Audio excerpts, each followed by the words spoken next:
This episode of Primitive Culture is brought to you by Audible.com, offering more than 180,000 titles for smartphone, tablet, and desktop. To get a free audiobook of your choice and to help Trek FM at the same time, visit audibletrial.com/trekfm. And also by Enterprise in Space, an international program of the non-profit National Space Society. Find out how you can help science and education and become a virtual crew member aboard the NSS Enterprise Orbiter by visiting enterpriseinspace.org. And if you want to join the conversation and share your thoughts on this episode, join the Babel Conference, our listeners group on Facebook. Just type BABEL into the Facebook search field. We look forward to seeing you there. This is Tim Russ, Lieutenant Commander Tuvok on Star Trek Voyager, and you're listening to Trek FM. Open your mind to the past. Oh, this may mean something. I've been coerced into watching tonight's movie. You do have books in the 24th century. It's a primitive culture. I'm just trying to blend in. Some people think the future means the end of history. They haven't run out of history quite yet.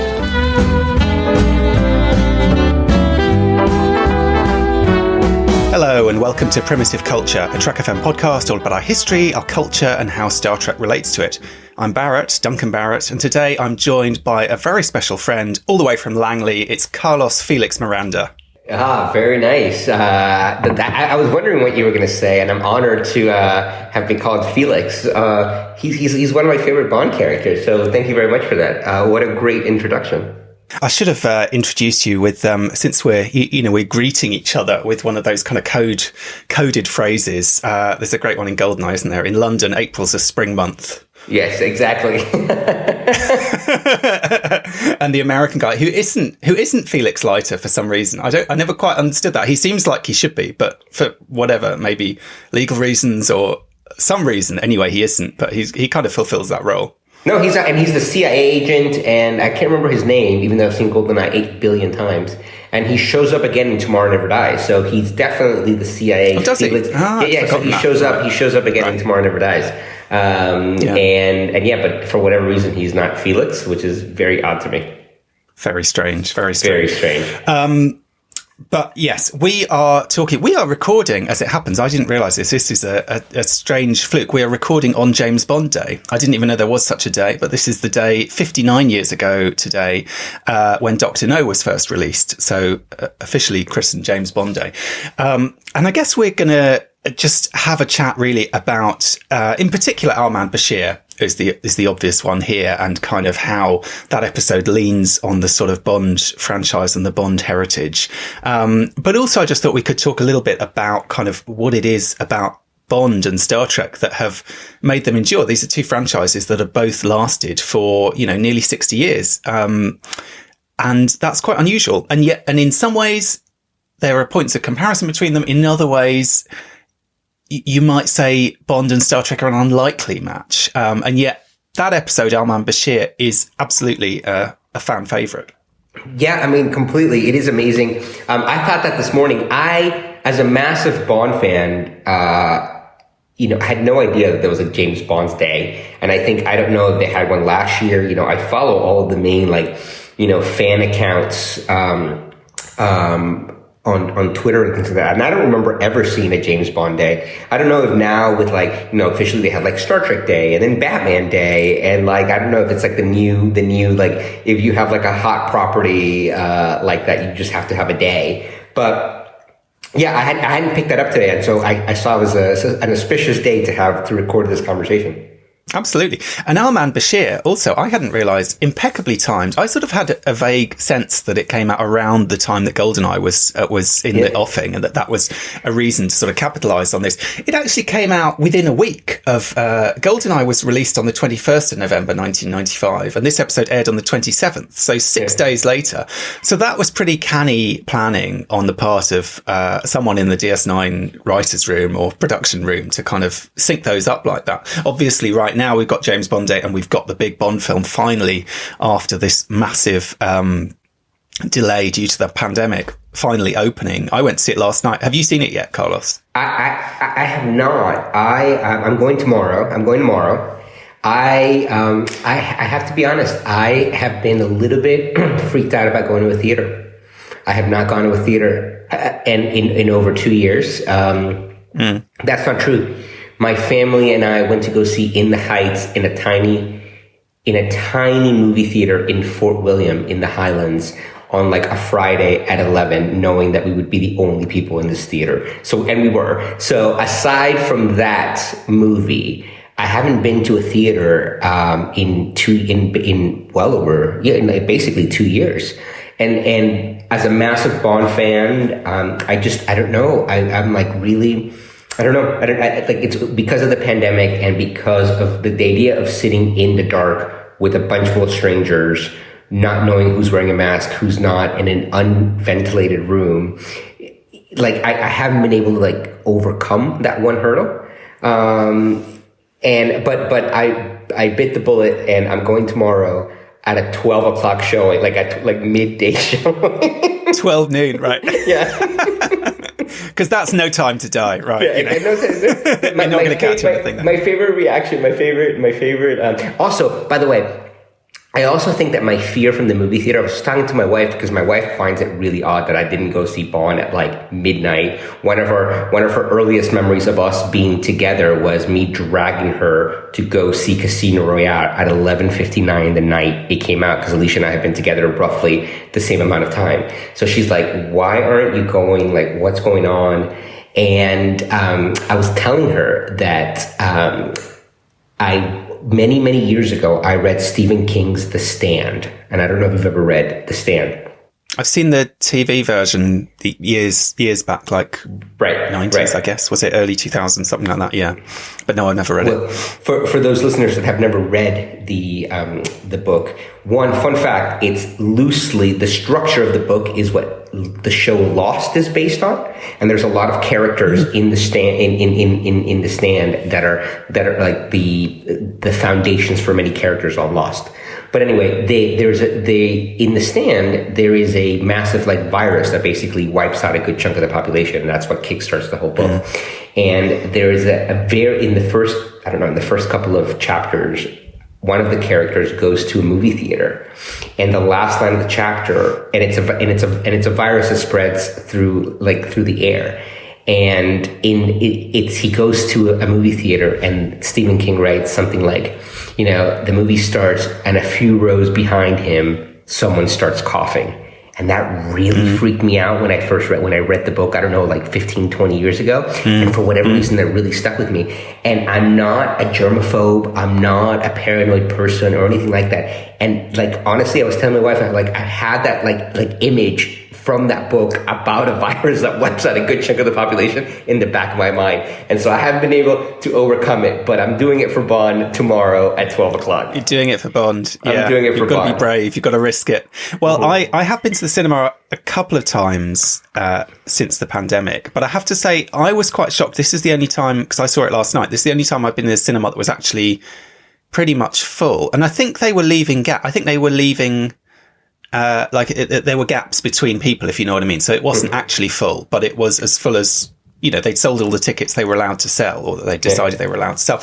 And it was quite an unusual experience, really. I didn't feel too worried because I booked at the last minute. The only seat that was left was right at the front in the middle, which was an extremely, because this film is like nearly 3 hours long, was that's a lot of time to die, man. Training. That's a lot of time to die. It is. It's true. Yeah. A lot of air can be circulated in that amount of time. Yeah. But so I saw this film from a very weird angle where everything was like huge and right above my head. And I suppose I wasn't so aware of the number of people in the room because they were all behind me. But yeah, that's an interesting one. I think, because there was this big thing before, wasn't there, about whether Tenet was going to be the movie that was going to save cinema, and it didn't really. My sense is that people are, like you, saying, right, this is the one where I'm going to go for it, because there's been so much anticipation for this film and so much excitement for it. And I won't spoil it in any way, but I loved it. I mean, I think it's had pretty good reviews on the whole. I think you'll enjoy it. But yeah, it's, and it's the end of an era, it's wrapping up Daniel Craig's era. And before that, when this Star Trek episode was coming out, it was the sort of start of a kind of a soft reboot for Bond, wasn't it? Because Pierce Brosnan Bond was a bit in the doldrums at that stage, and the idea was that GoldenEye was going to come and sort of turn things around a bit. So that they're two sort of pivotal moments in this franchise. I suppose both moments where the franchise thinks to itself, what are we going to be going forward? Because, obviously you've got Sean Connery in the 60s, you've got the original novels, and then at some point this decision to recast and to, say we can carry on making this even as our leading man ages out, gives the opportunity in a way to go in slightly different directions. So I grew up really with the Roger Moore films. GoldenEye was the first Bond film I saw in the cinema, but I grew up watching the Roger Moore films on VHS. That was sort of James Bond for me. That's quite a different take, really, on who this character is. Much less true to the novels, in a way. Weirdly, in some ways, I thought a little bit more. Maybe our Man Bashir is quite indebted to that era in that it is quite cheesy. He's quite a sort of. He's not the ruthless one. He's the kind of debonair, charming, sort of flirty one. Garrick, if anything, is more the sort of Connery Bond or the Craig Bond. Do you know what I mean? He's the kind of the spy with a bit of an edge and sort of dark side to him. But it's interesting. So, it's a franchise that can kind of reinvent itself. And I think, without wanting to say anything about the plot of No Time to Die, I think it does sort of raise a real question because it pushes things forward in many different ways that I think now. They say they're searching for the new Bond, imminently. There's going to be a new Bond film. This is not a spoiler, but at the very end, it does, you do get up on the screen. James Bond will return. Now, we don't know when, where, who, any of the details, and I don't think they do either. But it does sort of raise this question of what does this franchise do moving forward? Can it reinvent itself any more than it already has done with Daniel Craig? And Star Trek, of course, has always reinvented itself. But Star Trek, I think it's easier because it's less tied to, although it's a product of the 1960s in the same way. And, the original series does have a lot of that kind of, it can be slightly psychedelic at times. It can be, there's all the mini skirts. There's there are lots of sort of trappings of that era. But Star Trek was kind of able to transcend all of that. Bond, I think, has to engage with it to some extent. So whether it's the kind of misogyny, whether it's the kind of, because it is this kind of model of masculinity one way or another, and it can kind of deconstruct that. But at one level, it also is somewhat celebrating it. It is kind of an action franchise built around this man who is quite, this is the first of a few episodes we're going to do on primitive culture, looking at these kind of, I'd say slightly troubled masculine characters in a way, and the ways that they interact with Star Trek. And I think, if you're doing Bond in 2021, you have to find a way of engaging with that. And even the Craig movies, I think, have been variable in terms of how they've sort of succeeded in doing that. So I think it's interesting, is it a franchise that, so far, this is film 25. They do seem to have been able to move with the times. Each era gets its own Bond, just as each era gets its own Star Trek. But is there something about it being tied back to that original thing that it sprung from, which means that these kind of debates about can we have a female Bond, can we have an American Bond? Yeah. I don't know. My instinct is no. I think there is something kind of quintessentially British about Bond, and I think there is something quintessentially male about Bond, and I'm not sure, not to say that you couldn't have great spin-off films about some of those female characters, especially in this film. There's some great female characters you could easily happily watch further adventures of, but that character is very specifically a slightly a complicated, slightly troubled, masculine British type. And I'm not sure if you remove that, I don't know what you're left with almost. Yeah, I was once at a cocktail party, and Barbara Broccoli was at this cocktail party. And being the massive Bond fan that I am, I'm like, that's Barbara Broccoli, and I'm going to go talk to her. And I ended up having like a really lovely conversation with her for, I don't know, like 20, more than, it was a long conversation. It was like 20, 30 minutes. And she said something on this point to me that it was about that there was always tension between when they looked at a new Bond, of moving the franchise forward with the times and reinventing the character, not just with each new film, or like evolving the character, not just with each new film, but with each new actor, while at the same time ensuring that they were being true, whatever that means, to the original character and the original films from the 60s and 70s, because that's where their nostalgia was. That's where people think of Bond. They think of Connery, they think of Moore, and our generation now, I'm the same with you. My Bond was, and I have a funny story about this, my Bond was Pierce Brosnan in GoldenEye. I think you and I are the same age, right? So the first Bond that I really experienced, and not just the film itself, but like the entire media hype around it, was GoldenEye, right? And it was a really interesting piece of insight in talking to her. Again, this was like, oh my God, I don't know, this was like 3 or 4 years ago, of this kind of tension between wanting to evolve the character, wanting to move with the times. She's a female, she's extremely intelligent, very articulate, understands, the misogynist dinosaur, to quote M in GoldenEye, that Bond is, but at the same time, he is she didn't say this to me, but he's a product, right? They're selling movies, they're selling toys, they're selling merchandise, they're selling, but they so they have to evolve it, but at the same time, they have to kind of stick to what people know and love and associate with the character. And I think that again, I haven't seen No Time to Die, but I think that you really see a lot of that tension in Daniel Craig, because it is 2021. You can't have Bond. There's that really famous scene in in Goldfinger, when he slaps the woman in on the behind, and he goes, "Excuse us, it's man talk time," and you're like, oh my God, that you can't not only is that not right, you cannot do that, and so having him, that tension was really interesting, and to have her come directly from talking to her about it, I thought was a really interesting. They don't really. I've never heard her talk like that in any of the behind the scene things or any of the interviews, and it's that tension of moving it forward while at the same time, and so you're going to land somewhere in the middle always. Definitely. Well, I mean, I did have a couple of times watching the movie last night, the new one. I did sort of ask myself, is this character James Bond anymore? Do you know what I mean? Because I think they go so far, and Daniel Craig does such a great job of, and the writing as well, I think, of kind of pushing what that character can be, that there was a certain point where I sort of thought, is this just Daniel Craig playing an interesting character who's a spy? And do you know what I mean? It seemed to go slightly beyond the formula. And I suppose that's one of the reasons that Our Man Bashir can work so well is it is such a established formula. Do you know what I mean? The kind of beats are there, the kind of, there's the one-liners, there's the sexy ladies, there's the, do you know what I mean? It's very easy to spoof because, and in that kind of Roger Moore era in particular, and also for Pierce Brosnan's later films, I think it's almost self-spoofing at times. Yeah. Bond kind of treads a fine line between taking itself quite seriously, which the Craig movies, I'd say, do on the whole take themselves more seriously. Although, now and then it goes a little bit fanciful in some ways. And, previous Bond films that have just been,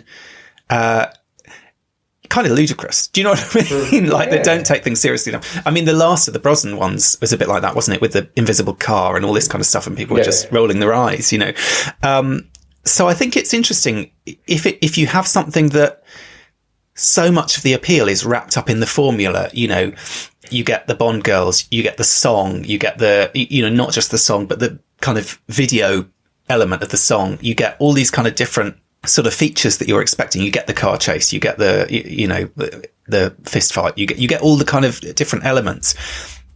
Is that quite constraining? Because it makes it very easy to parody, but it makes it harder to innovate in some ways. And you could say the same about Star Trek. I mean, when Nicholas Meyer was doing The Wrath of Khan, he went back and watched all the old Star Treks, and he was very keen to get away from any of that, any of that stuff, basically, any of the kind of trappings of what people thought the show was about in terms of, the design or the kind of noises, the sound effects, or do you know what I mean? All this sort of stuff around it.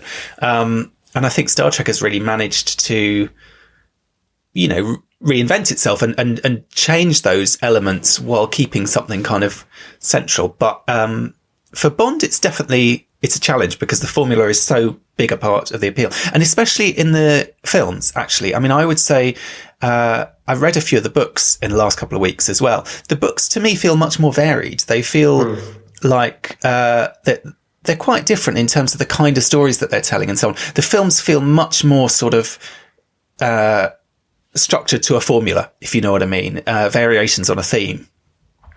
Yeah, no, I think that's right, and I think, but I think what's interesting though is that again, our generation, and I think we're in our early to late 30s, right? Or early late 30s. Is that a thing? Is that a thing? I like it. I'll go with that. Late 30s. I'm like super late 30s. Yeah. Our Bond, at least my Bond was Pierce Brosnan, right? That's the Bond that I grew up with. I have such fond memories of seeing GoldenEye for the first time. My family lived in the Middle East at the time, and there were no movie theaters in Saudi Arabia where my family lived. And I was obsessed with, I had been watching all the Bond films. I got so wrapped up in GoldenEye, and I never watched GoldenEye in the theater, but what happened was I bought a bootleg copy. This was in 1995. Someone gave me a bootleg copy, but it was one of these and it was filmed somewhere in Russia. And it was like someone had just placed a camera up by their seat. And so I could only see about 3/4 of the screen. There were Russian subtitles at the bottom, and you would see when people would get up to go to the bathroom or come back with popcorn or things, right? You know what I'm talking about? Mm-hmm. So that was my experience with GoldenEye. And GoldenEye is still to this day my favorite, top 5 Bond film. But I think that will change, and I think you're right. The spoofs. I think Austin Powers did a lot to, and this is something that Barbara Broccoli and like Richard Wilson and things they do talk about. That Austin Powers really, there was like an awakening that the success of Austin Powers are like, oh, we really need to get away from this because it's like a parody of a parody of a parody now, right? And you really see it with Casino Royale. Even though obviously directed by Martin Campbell, who directed GoldenEye. I mean, no gadgets really, stripped back. It's only M and him. No Moneypenny, no Q, no nothing. And I think that there was like a real reaction to Austin Powers and really wanting to get away from it. And I think people who are growing up now, where Daniel Craig is the only Bond that they'll know. I mean, they've released 5 films in the last 15 years. Somebody on Twitter said something that like between Spectre and listed all the Star Wars films that had been released between Spectre and No Time to Die. And it's like 5 of them, And so I think that people will now, growing up now, they'll associate Bond with either Craig or Brosnan. And so the next iteration of it will have, I think, the luxury and the benefit of really kind of moving away from that history and some of the more like a lot of the elements that really are of a particular time and place and have no business being around today. And I would say our Man Bashir is definitely, I think it's not a coincidence that it felt to me closer to the kind of Roger Moore movies, because I mean, aside from anything else, obviously they hadn't seen GoldenEye because it was released a week before they aired, so they'd shot their episode and written it and everything before that, so they can't have been, they can be sort of anticipating Pierce Brosnan in a way, but I guess they'd had Timothy Dalton was the kind of previous sort of darker, grittier Bond. That seems to be that's the sort of those are the directions you can go, aren't they? You can go lighter and sillier and more kind of corny, and that's what leads to Austin Powers, or you can kind of go down this, pretty gritty, dark, kind of darker route, which is sort of where they went originally, I think, with Sean Connery. I mean, Sean Connery definitely has that sort of edge to him that you get in the books. He does start that way for sure, right? You have Dr. No, you have From Russia with Love, which is amazing. I mean, an underrated Bond film. If there's anyone out here that hasn't seen From Russia with Love, you should 100%. It's such a, it's not what you think at all in many ways. And it isn't really until Goldfinger where a lot of Goldfinger is a classic, but it's also where a lot of the gadgets and a lot more of the one-liners and the sexual innuendos. That's where, not to say that those aren't in Dr. No and From Russia with Love, but that's where they're like dialed up significantly and they become part of what people expect. And then, you get into other Connery movies where they start really becoming a lot sillier. Diamonds Are Forever and things. That's a terrible Bond film. Great theme song, but it's terrible. And so I think that Connery very much started that way, and we equate Connery Bond with that like real macho, like just like killer. A lot of the comparisons of Craig being like that early Connery Bond, but Connery Bond towards the end becomes a lot sillier. And in fact, Roger Moore, when he takes over, is really building. He's a very different type of character and bringing a very different personality. But he's building on a lot of like the I don't want to say kookiness, but like, I don't like many of the Roger Moore films because I prefer the darker Bond. I prefer From Russia with Love. I prefer, License to Kill, Casino Royale. That's the Bond that I love, even though I have a soft spot for Brosnan. And Brosnan is arguably somewhere between, in terms of seriousness, between Roger Moore and Connery. But I think we equate that with Connery Bond because that's what we think of Sean Connery. We don't think of Sean Connery as being someone who's like silly or like, he's not dressing up as a clown, as Roger Moore did. But his later Bond films are a lot sillier than people remember. And that may be an element of when you've got 25 years or 25 films of something, far more years than that. When you've got 25 iterations of something, you tend to go back to the better ones, and maybe those are the ones that stick. Yeah. I think Goldfinger is absolutely, you're right. That's the one where, in some ways, I watched Dr. No this week for the first time. I'd never seen it before. And I found that quite interesting. It felt a little bit like I feel watching The Cage. You're watching something that is kind of it's almost there, but it's not quite, the elements it hasn't quite bedded in somewhere. They haven't quite got the recipe right somehow. Goldfinger, interestingly, Goldfinger came out in 1964, and in Our Man Bashir, they quite specifically say that this program is set in 1964. So insofar as this is a James Bond program, I suppose that is the exact moment of Bond that they are leaning into. And obviously there is a kind of element of, the Bond movies were a product of the 60s, the Bond novels were a product originally of the 50s, and then obviously going forward, going forward through time. But so I think you've kind of got that element there. But I think Goldfinger is maybe a key one in terms of Our Man Bashir and the kind of the version of Bond. You're right that it's capturing. Yes, that's where we get the innuendo named ladies, Pussy Galore, and there are brilliant ones in the DS9 episode. We've got Mona Loves It, Honey Bear, and these tropes that are, like I said, they are kind of ridiculous. And some of the, he has that character who's Mona Loves It is the valet with, many degrees, speaks 7 languages, but she sort of acts like an airhead. She's the kind of Denise Richards we had in the Brosnan era, kind of doing the same thing, didn't we? But yes, it's kind of leaning into that, that sort of fully formed formula, if you know what I mean, rather than those first two films. I think are more, sort of on their way there. And in some ways, particularly with From Russia with Love, I think that's a strength of that film in some ways, is that it hasn't quite, things haven't quite bedded in the same way as Casino Royale in the Craig era is so great because they haven't yet brought in all that stuff. And I have to say, I had slightly mixed feelings. I know everyone loves Skyfall. Everyone says Skyfall's the best of the Craig films.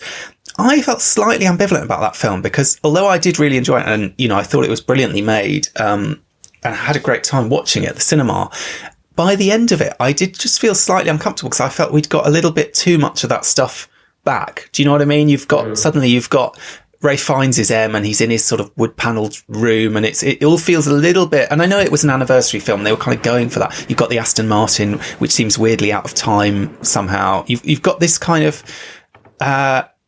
it leaned into the nostalgia more. And I suppose one of the things that I really liked about Casino Royale was that it didn't do that at all. It was kind of, that nostalgia basically didn't exist as far as that movie was concerned. So I guess that's the kind of, we sort of keep going back to this. That's the sort of dilemma for them. And certainly going forward, that's the challenge that they're going to face. Maybe they'll do a period piece. I mean, that's one thing, obviously they could decide Bond's not going to move with the times. They're going to do one set in, 1950 something. I mean, that would be an interesting choice. I would love for them. Obviously, they will hire another Bond whose role will be to make 5 to 10 Bond movies. Of course, that will happen, and they'll probably get a very young actor like they did. I mean, Daniel. I don't even remember how old Daniel Craig was when he started. Right? He was probably in his late 30s, probably, because he's like in his early 50s. So he's in his late 30s, going through. So they will probably. But I really think that it would be amazing for them to do like a one-off, like an amazing. Maybe it's a period piece, maybe it isn't, but like an amazing one-off that is just like, this is just a one-off Bond film, right? And then afterwards we'll continue. And yes, it's a 26 Bond film, but it's a one-off. It's not a. The other thing that I think about, and I've talked about this a lot. So my best friend is this guy named Steven, and Steven loves Bond arguably more than me. And we talk Bond, on a very, very regular basis. And, we've talked about how awesome would it be if they did an old man Bond with Pierce Brosnan back, right? Pierce Brosnan looks amazing right now. He arguably looks better now than he did at the height of Bond, right? Could they do yes, it's a little cliche, but he's comes out of retirement for one last mission, and bring back some of the greatest hits from the Bond era, but really treat it as like a very dark standalone Bond film. I think that would be amazing. I also think another period piece directed by, Tarantino's always wanted to do a Bond film. Chris Nolan always wanted to do a Bond film, but knew that he never wanted to work within the framework that the Broccolis wanted. So he did Tenet, of his own, and he even talks about it. That was my take on Bond.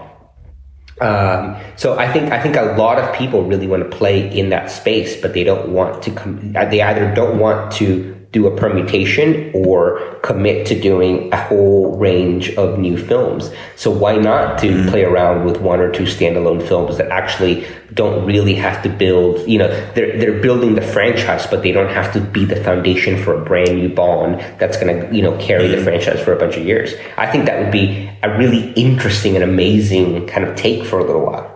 Well, I saw someone on Twitter actually commenting a few days ago that they wished that in Skyfall they had got Pierce Brosnan to play the villain, basically, because you've got a villain, weirdly, as you do kind of in GoldenEye, but you've got a villain who is a former agent who's kind of turned bad, that would have been I personally, I think that would have just been kind of too confusing somehow, but I kind of like... Well, they wanted Connery to be in that movie, that? Yeah, at the end, right? He was going to be the whatever he is, caretaker. The caretaker of the house. And at the end, they decided, I don't even think that they asked him, if I'm not mistaken. I think that they were like really debating, and at the end, they just decided, because it was the 50th anniversary, to your point earlier, that it was an anniversary film. I do think that if it hadn't been an anniversary film, they would have pulled back a little bit of the, here's the jets, not the jet seat, the escape seat button, things like that. They would have toned that down, because it's not jarring. By the way, I love Skyfall. Right? And I go back and forth, and this is a conversation that Steven and I have all the time. I go back and forth between what is my favorite Craig movie. Is it on a Monday it's Casino Royale, on a Tuesday it's Skyfall, right? And actually, I think Spectre is a mess. Spectre is an absolute mess, and there are phenomenal sequences and scenes within Spectre that work really well, but as a whole, I think Spectre is a mess. And I think it's the weakest for sure of all the Craig films. But I actually really love Quantum of Solace. I think Quantum of Solace is like an amazing action movie. It's not necessarily a Bond film, you could argue. But it's a great action movie. And there's some, the more time that goes by, the more I like Quantum of Solace. And actually, with that noted, I actually think, again, I have not seen No Time to Die yet. I actually think that the single greatest Bondian sequence in the entire Craig era is in Quantum of Solace.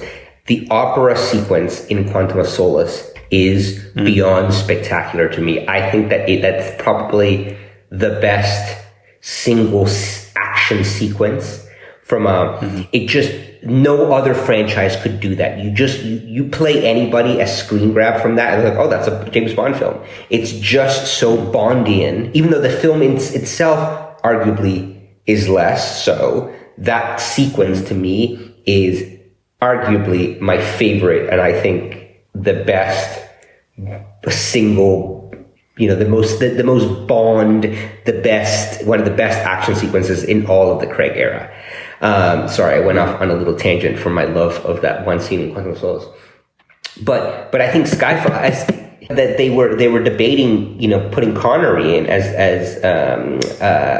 is it Albert Finney that comes in that role, and then ultimately, I don't even think they approached Connery. I think ultimately they decided that if they put Connery in there for the 50th anniversary, it would have taken everybody out of the movie immediately. Like immediately, nobody would have been. Everybody would have been like, "That's Sean Connery and it's Bond and it's Bond," and I think they made the right call. It's interesting though when you say they could do an old man Bond film. I sort of feel like No Time to Die is an old man Bond film, and granted, Daniel Craig is like early 50s or something. He's not, he's not aged, but in terms of being an action hero, he is definitely, maybe not quite past it. He's still got it, but they're leaning into that. And the fact that everyone else is these young people coming in, and there's this kind of, I'm sure you know all of this from the press around it and so on. There's a new 007 and there's all this kind of tension and these kind of new younger agents. And even there's quite a funny moment where there's a sort of a bit of a misunderstanding as to whether, is he kind of being the sort of Lothario still or not, or is he kind of just some old man by now? Do you know what I mean? Is he kind of, has he still got that? Is that still the sort of dynamic? So I feel like they do lean on that quite a lot. And it's interesting. One of the other things that it made me think of in terms of Star Trek is, we do have, obviously with Picard now, we've got this kind of old man Picard show.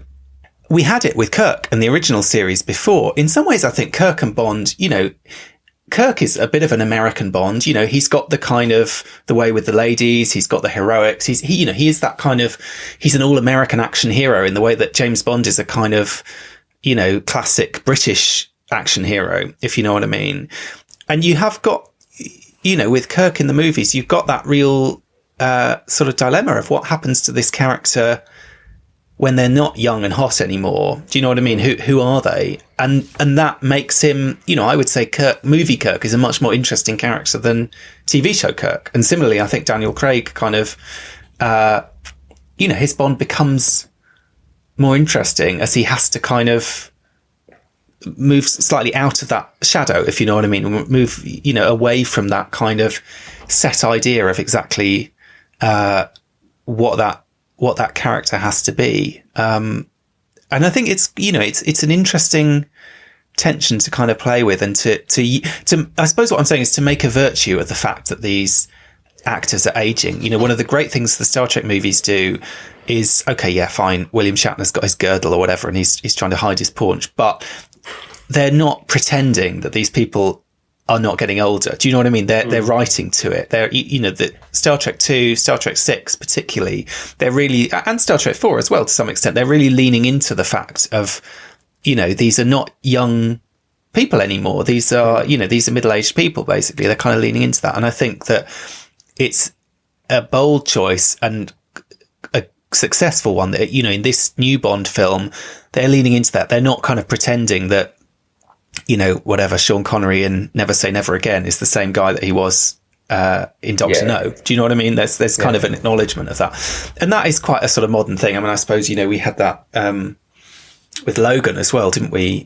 Before Picard, and lots of these shows and the Star Wars sequels as well, kind of bringing back these legacy characters. It almost feels a little bit like that. And, it feels like we've been waiting so long to see this film that, Daniel Craig's Bond almost is a legacy character in his own right. It's been such a massive gap. But it's interesting that they're not just trying to sort of soft focus him and, get him in perfect shape and kind of pretend that everything is as it was in Casino Royale. There's a kind of acknowledgement, actually, this is a chunk of time and people, change over that period of time. It's going to, even if you're James Bond, you can't, you can't escape from time. No, I think you're right. And I think it's interesting that you talk about, I agree with you, by the way, that movie Kirk is infinitely more interesting than TV Kirk, like infinitely more so. And the reason I think movie Kirk is so much more interesting, and it's you're right to mention 2, 4, and 6, is Nicholas Meyer, who you brought up earlier, right? Nicholas Meyer is... Who also wrote a Bond film. He had a draft of Tomorrow Never Dies. Tomorrow Never Dies. He did have a draft. I think he contributed to a draft of Tomorrow Never Dies. He came in and worked. He was the Phoebe Waller-Bridge of that one. Exactly. And he's obsessed with time.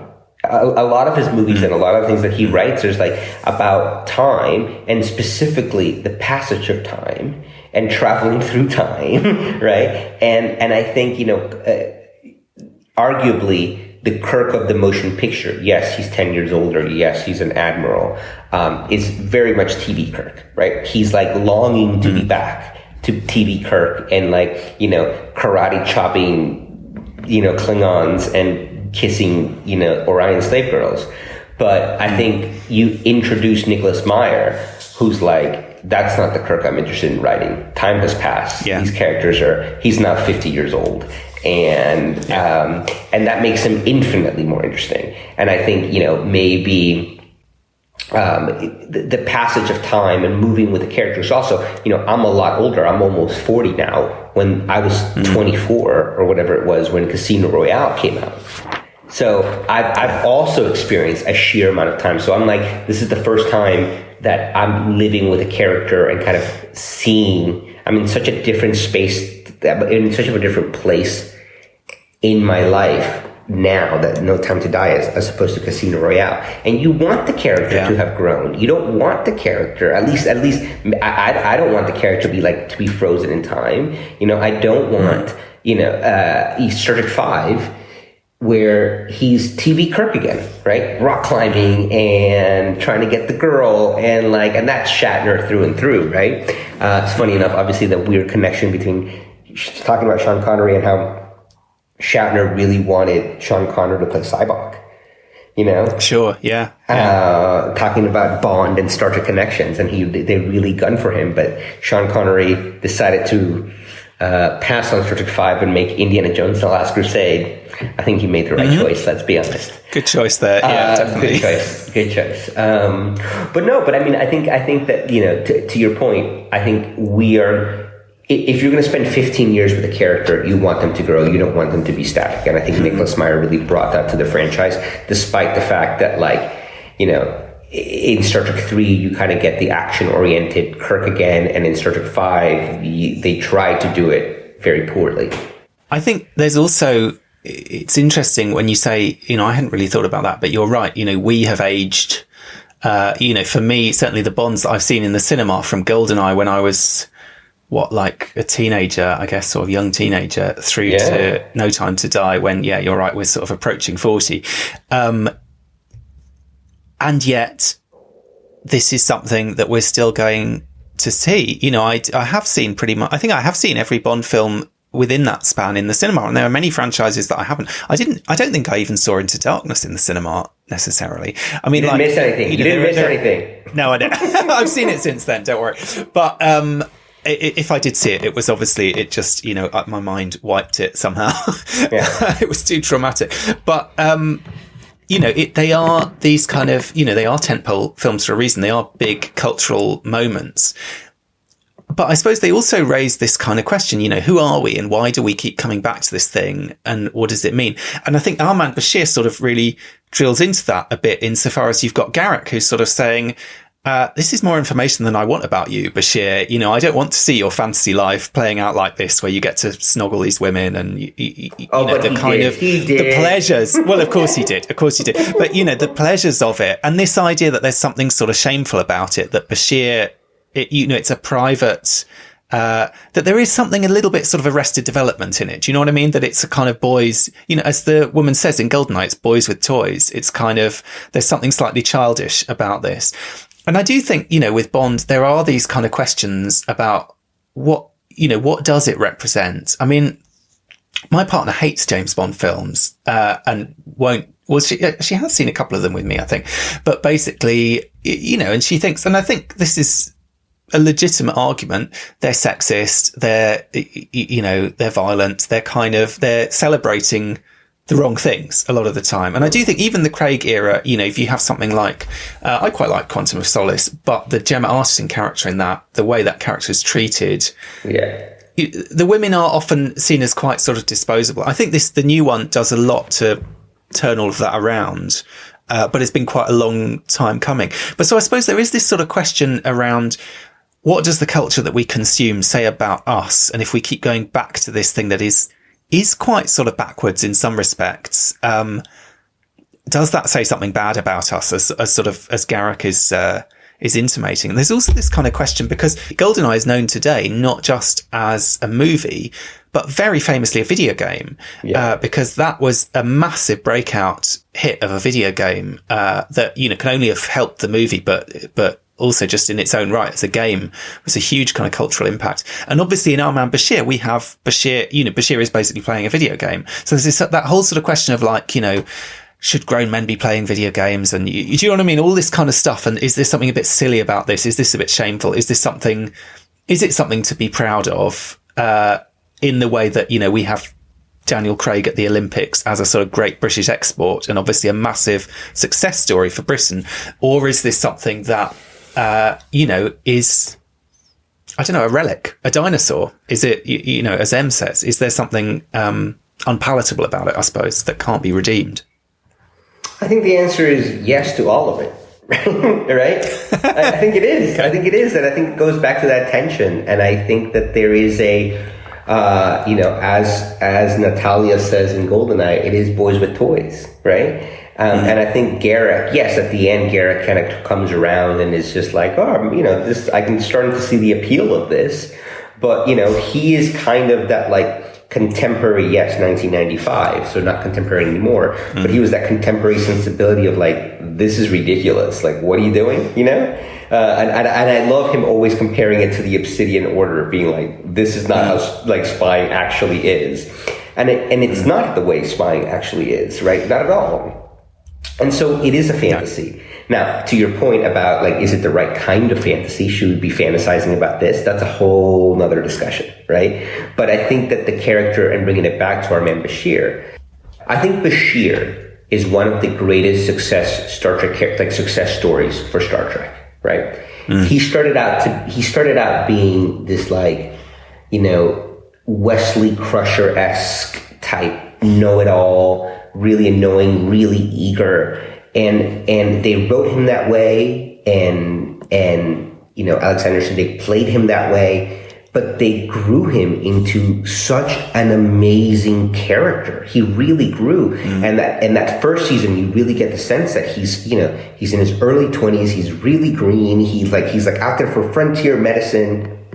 You know, says all the wrong things with Miles, with Captain Sisko, with Kira, with Dax, and by the end, you know, they'd all take a bullet for him, type of thing, right? And he grows and he matures tremendously. But I think, you know, there is that kind of arrested development in Bashir up to a point, right? And I don't necessarily think that there's nothing wrong with that. I mean, I still think that I love the character of Bashir. I love the character that Bashir becomes.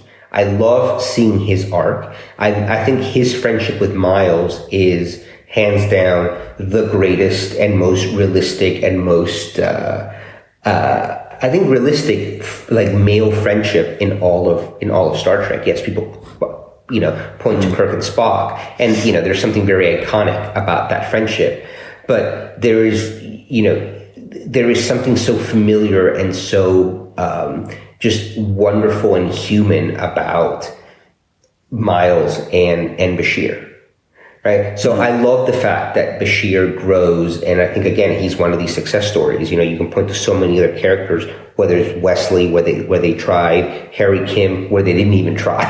You know, and I think Bashir really is a success story. And I think there is definitely I think our man Bashir is a turning point for the character. There are very few few Bashir-centric episodes that really revolve around him before this. And so I think there's almost like this is the turning point for Bashir. You know, our Man Bashir is like the character was one way before, and then this character was another way after. And I think this, you know, Ron Moore talks about this interview that we were talking about before we started recording in the Hollywood Reporter, how like this was really not just a turning point for Bashir, but that the audience started really seeing him in a very different light after him. I was like, oh, this is actually a character that we like and has great interpersonal relationships and can save the day. And so I think that, yes, you know, going back to your questions, I think it's D, all of the above. But bringing it back to this particular episode and what it means for Deep Space Nine and what it means for this character, it's a real turning point for the character, and it's where he really begins to be, I think, a fan favorite.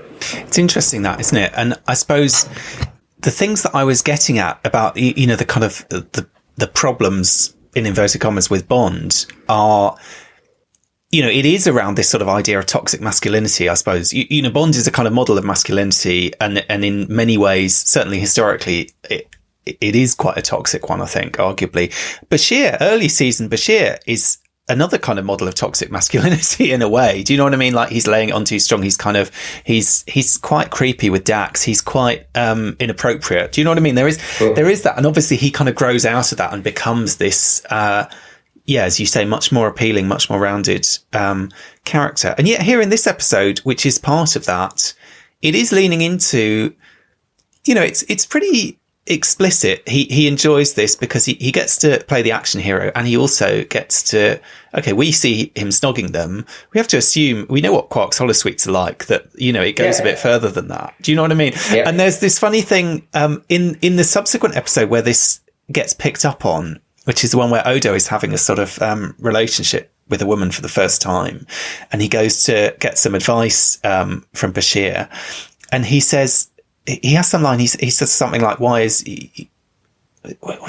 You know, why does she's going to run off with you or something? And he says, it's, you know, it's just that kind of program, as in like, that's part of the appeal of this program. Do you know what I mean? That is his kind of, is his fancy. It is a kind of slightly sleazy, sex fancy. And that's why it's probably so awkward that suddenly all his co-workers have like plopped into his, you know, his sexy fantasy, if you know what I mean. And there's this weird thing that actually, I didn't realize this, but apparently this was the first episode that was shot after he and our visitor got together as a couple, and their chemistry in it is amazing. I think it's, you know, it's kind of noticeable. It sort of zings off the screen, and she is fantastic in that role. I just think she is brilliant. All the cast are brilliant in this episode. They're having so much fun. And they're having so much fun. They're clearly having fun.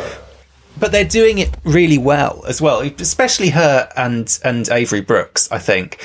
And also, I just think Our Man Bashir is a passable Bond film. Do you know what I mean? Like, it's got a decent plot. You know, in that sort of hokey era of the kind of Roger Moores or whatever, you've got this great villain character with Dr. Noah. He's got a plan which is not really any more mad than plenty of Bond villains that we've had, you know, like in Moonraker or something like that. He basically wants to, exterminate the human race and then start from scratch. So it's sort of got not just the trappings, you know, the sexy names, the card games, the gambling, sort of all this stuff. It's also got effectively like M and Tanner in Odo and Eddington up in Ops, who are doing all the sort of Basil exposition stuff and explaining what's going on. So you've got that kind of perspective on it as well. But it just works incredibly well as a Bond, not just a parody, but as an actual story in that genre. I think it kind of works on its own terms almost. Yeah, I mean, and you hear that MGM, even though they weren't, I think Ron Moore talks about that nothing happened, but that MGM sent them a note being like, this is getting too close to comfort. Like that's how good it was. You're completely right. It is as enjoyable. And the thing that I think works so well in that episode is that it's so Star Trek in so many ways. Yes, it's like a clever take on the malfunctioning holosuite. It wasn't a malfunctioning holosuite. They needed to store their transporter buffer or whatever it was, their transporter data in the only place that could handle it, and that was the holosuite.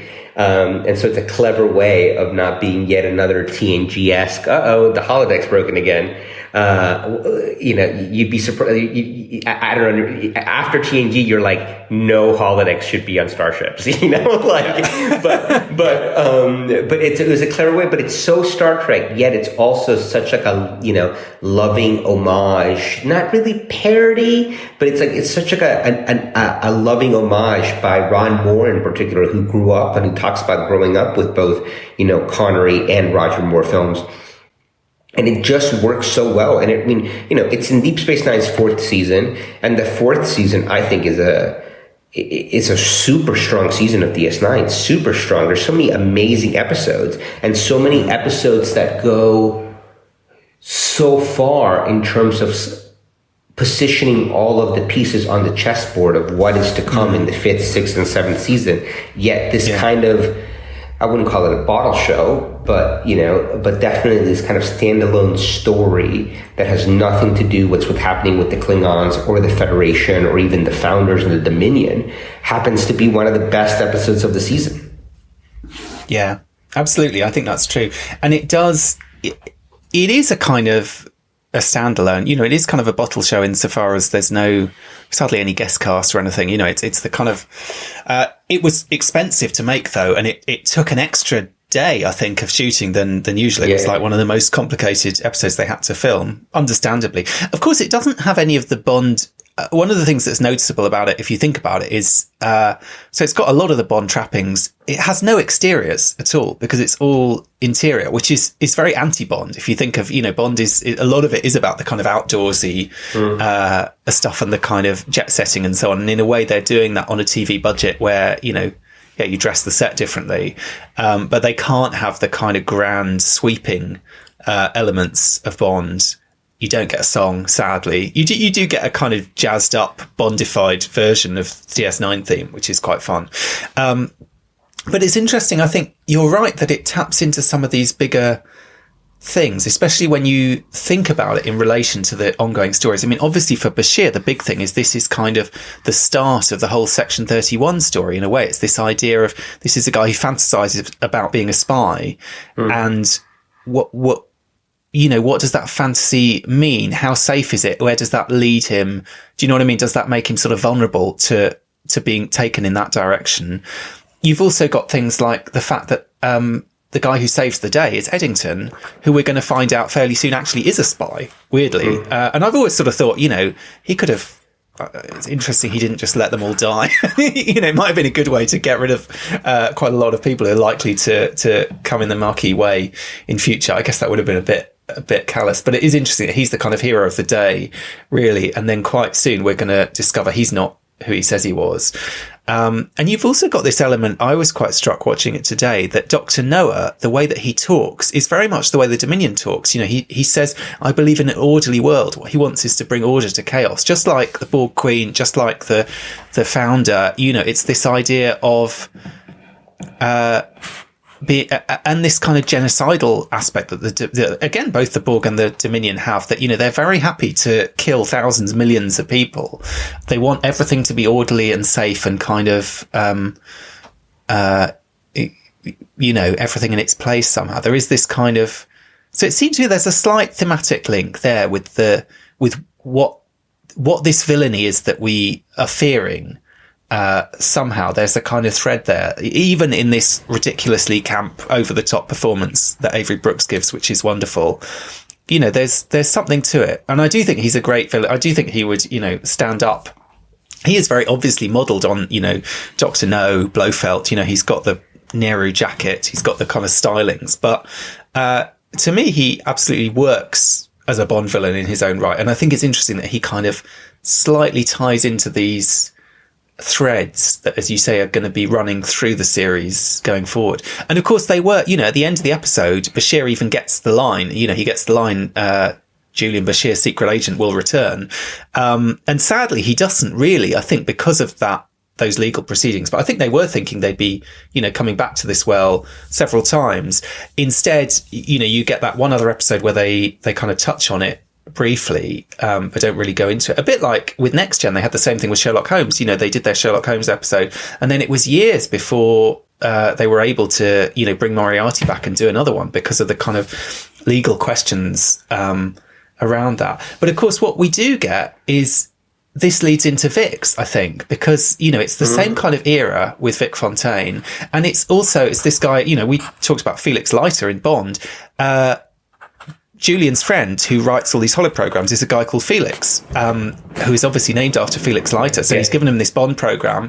Then for legal reasons, they're not allowed to keep playing that one. So then he gives him Vic's Lounge instead, which has a lot of the same pleasures of that era. And, you know, the kind of, you know, the nostalgia of it, of going back into that period in time. And I suppose it is, you know, as much as we're talking about how Bond has moved with the times, our Man Bashir is very much set in that kind of 1964 Goldfinger Bond era. He's not doing Bond in the 80s with Roger Moore. He's not doing Bond in the 90s with Pierce Brosnan. He's doing Bond in the 60s. So there is that kind of, he's not even doing book Bond in the 50s.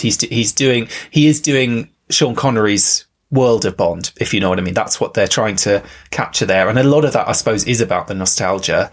And it is quite certainly a strange coincidence that, you know, we have in the very next season, Trials and Tribulations, going back to the 1960s for Star Trek and leaning into, you know, the miniskirts and the kind of the lighting and all that sort of stuff. And here you've got going back to James Bond in the same era and kind of the pleasures of that. But it makes sense, doesn't it? Because, I mean, Ira Burr, Ron Moore, all of those guys are children of the 60s and 70s. So that's who they grew up with, you know? If I was writing Star Trek, one of the reasons why I love Picard so much is, one, I love the story and I love what they're doing with him and I love the world building that they've done with Picard.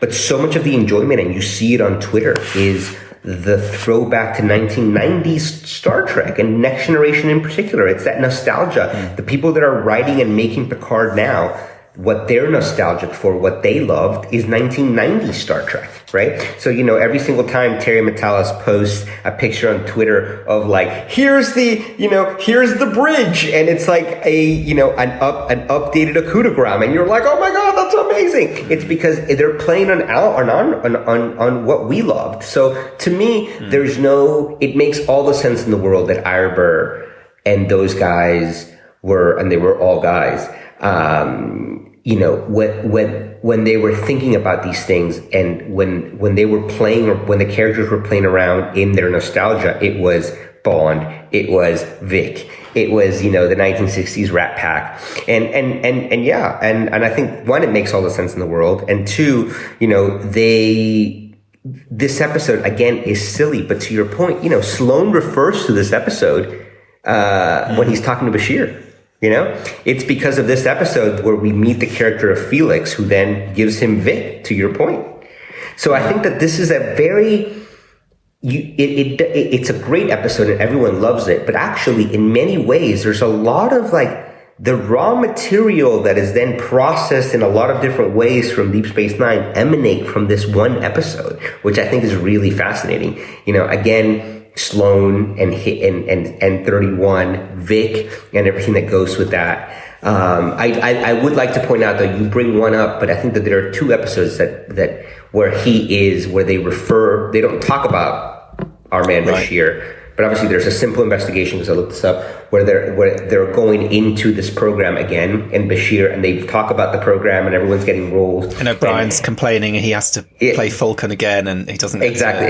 And then he tries to take Odo's part because he gets to, again, you know, talking about the kind of sexy nature of the program. He's like, he gets to steal this woman, and I was sort of, this raises all these questions about, you know, does Keiko know what Miles gets up to in the holosuite, and you know, what are the boundaries around this kind of stuff? Yeah. But But is there another one? I don't think I'd realised there was another one. Yeah, in Change of Heart. Yeah, in Change of Heart, Bashir comes to get Miles is late for their like play date at the holosuite, and he's dressed in his tuxedo, and he's like, "Come on, something's happening in Hong Kong, and we have to get there." And O'Brien's like obsessed with playing Tongo. And so Bashir plays Tonga with him in his tuxedo. So I knew there was another episode, and I had to look it up. But yeah, definitely. So they don't go into that world again because of the whole MGM potential lawsuit, but they definitely loved it enough, and they knew the fans' love for the episode that they toyed around with it here and there. Yeah, it's interesting thinking about these kind of threads that are picked up going forward, because obviously, you know, we've talked a lot about nostalgia. We talked about it being, you know, not just a kind of throwback, but kind of some of the elements of this franchise as being slightly backwards. You know what I mean? As kind of looking to a previous era. But yeah, it's unusual, I think, to think of this episode as a jumping off point, but in some ways it is, particularly in terms of the Bashir character. I think you're right. This is in terms of like great Bashir episodes, I think this is definitely up there. And it's also, he's very much the hero. You know, I mean, he's the hero because no one else knows what they're doing. So he's the only one in the game who can sort of save the day. But you've also got Garak, interestingly, sort of pushed into the role of the villain, weirdly. So you've got, and they do that in DS9 a few times, don't they? There's Empok Nor, where Garak and Miles are kind of up against each other. But in this one, you know, you've got this friendship between these two guys, but you've also got these very different approaches and these very different ideas. And yes, is Bashir's fantasy ridiculous and naive? And Garak makes a lot of good points, you know, when he's saying, you know, this is not what a real secret agent would be like, you know, not just in the Obsidian Order, but, you know, in real life. He has this line: a real intelligence agent has no ego, no conscience, no remorse, only a sense of professionalism. Much closer, as I say, to the kind of Bond of the novels, or maybe some of those early Connery movies. Although even there, I think Bond in any form has a certain amount of ego. I think the idea of a Bond without ego is a bit of a challenge. But it's interesting. See, and you end up by the end of the episode, the threat is not just that posed by, you know, Dr. Noah, the crazy megalomaniac. It's actually the threat posed by Garak, who's going to make a kind of calculated, sort of a callous decision. And I suppose that's the element of Bond which can be quite shocking, certainly in some of those novels. I mean, where at times he comes across as sort of borderline psychopathic, you know, and in some of those earlier films, and even in later films, you say like Brosnan has edges of it as well, is that kind of a sort of callousness, a sort of indifference to suffering, or kind of cruelty even at times. And I think it's quite interesting that I think by putting that on Garak, it makes Bashir more heroic in the kind of Star Trek mold, which is quite optimistic and quite kind of idealistic in a sense. It helps him to kind of occupy that space in a way that is sort of satisfying and that kind of validates it in a way, because you've got Garak making these kind of niggling points, but then you've got Bashir coming back and actually he's the one who saves the day, albeit weirdly by destroying the world. There's that great line. Then Kira has that great line: "You've destroyed the world." Yeah. My God, she has a blast doing that role. It's amazing to watch all of them. No, but you're right. It's funny. I mean, to kind of bring it back to Craig randomly, you know, Craig's Bond is such a killer, but because of who's writing him and the way the story unfolds, he's also, you know, he's the toughest in terms of like, he looks like someone who could kill someone with his bare hands. And yet he's also the most sensitive Bond. He's also the most like well-rounded Bond in some ways, right? And the one that's been most, the one that's been most shaped and molded by trauma and the loss of the women in his life, you know. Obviously, you talk about Skyfall, he goes to his mother's grave, you know, and his parents' grave, and obviously Vesper, and so yes, he's the most brutish of all the Bonds, but he's also the most emotional and, dare I say, sentimental of all the Bonds. And he's defined by his past. I mean, he's defined by Vesper, even, you know, into the last film. Do you know what I mean? That's a part of it. That's not, you know, these threads sort of don't get forgotten. And I think one of the things that is interesting about Quantum of Solace is whether it's a good Bond film or not, you know, it literally picks up where the last film left off. Yeah. And that I think is something that they've done that is quite new. I mean, in terms of talking about how does Star Trek reinvent itself? How does Bond reinvent itself? Of course, we had this with Discovery. You know, how does Star Trek reinvent itself for the umpteenth time? It's going to be serialized is a big part of it. And obviously, you know, now with Picard as well and so on, there's a move towards more serialized Star Trek these days. Discovery headed by a Bond girl, Michelle Yeoh, you know, playing, as it turned out, two brilliant roles, in that show. But there is, I think, the Craig Bond films, certainly by the time you get to the end of this last one, it does feel very much that over 5 years, not over 5 years, that over, it's about 15 years, isn't it? It does feel very much that over 5 films, they have taken this character on a journey, and every film remembers the ones before. And sometimes that can be a bit clunky. I mean, I think in Spectre, this sort of idea that it was all, tied together by some weird master plan, just seems preposterous to me, or it did at the time anyway. But I think that this sense that this is you can sort of see how this character goes from who he is in Casino Royale to who he is by the end of No Time to Die is something that you don't get anywhere else in the Bond franchise. You certainly didn't get that with Pierce Brosnan. I didn't get a sense that he'd particularly changed. And that is something that we're seeing more in Star Trek. And it started with DS9 to a large extent. And, Bashir is the perfect example of that, as you say, that he's a character who starts off being quite unlikable. And, they were getting letters. People didn't like this character. People were sort of saying, should we drop this character? And they decided instead to develop him and to make him, increasingly more and more interesting to the point where he can become a fan favorite character along with the others. Yeah, no, completely. I mean, I think again,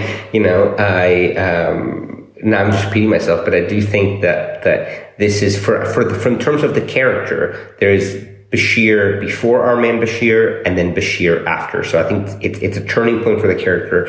And I also think, while I think it's too much of a stretch to say it's a turning point for the series, I do think that a lot of things are established in this episode. The seeds of many things, whether it's Sloane, whether it's Vic, a little bit of Eddington, and Garrick's kind of like real insight into Bashir's persona. There's a lot in this episode that pays dividends in later seasons.